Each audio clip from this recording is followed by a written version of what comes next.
Hog 2.6 is an amazing deck because you get to punish your opponent's mistakes immediately with your Hog Rider. I'm going to tell you the 7 most common mistakes I notice and exactly how to punish it in under 5 minutes. Really fast, Hog Rider is so nice because if your opponent overspends, for example, or makes a big mistake, your Hog can be on their tower before they even know it, and you can get so much damage. The first mistake I personally notice and really like to punish is if I see my opponent spending both counters they have in their deck on one Hog Rider. Like, let's say it's against the deck with Royal Recruits like Zappies and Goblin Cage. It's normally a little bit difficult because every time you send your Hog, they're either going to have Zappies or Goblin Cage, and you're going to have to spell it, snipe it with your Musketeer, basically force your way through it because there's no way to get your Hog there alone. But let's say you send your Hog Rider and they spend both Zappies and Goblin Cage. Yeah, sure, that Hog is not going to get damage, but if you can cycle back to your Hog Rider quickly, you can outcycle both counters in one go rather than outcycling one and spelling the other,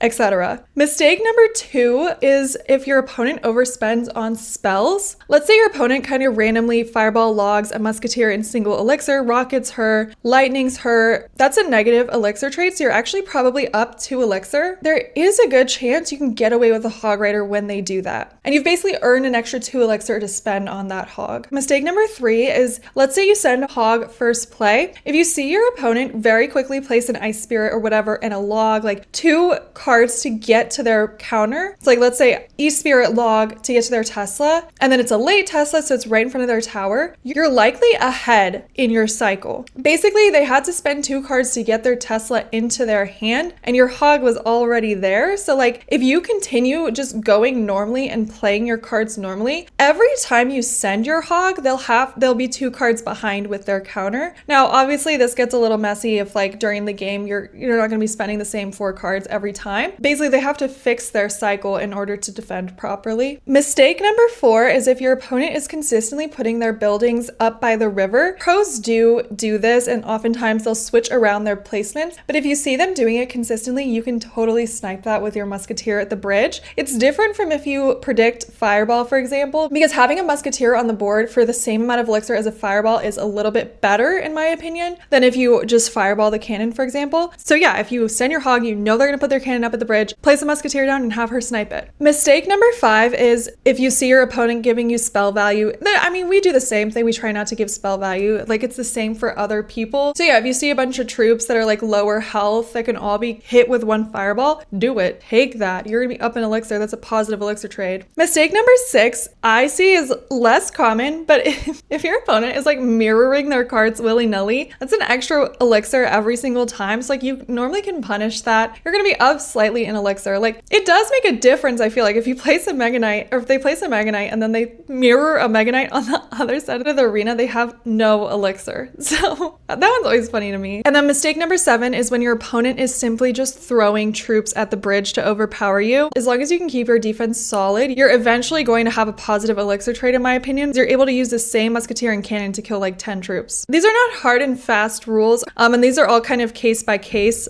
This is just stuff that I've noticed in my matches, and I really enjoy taking advantage of it. So anyways, thank you so much for watching. Talk to you later.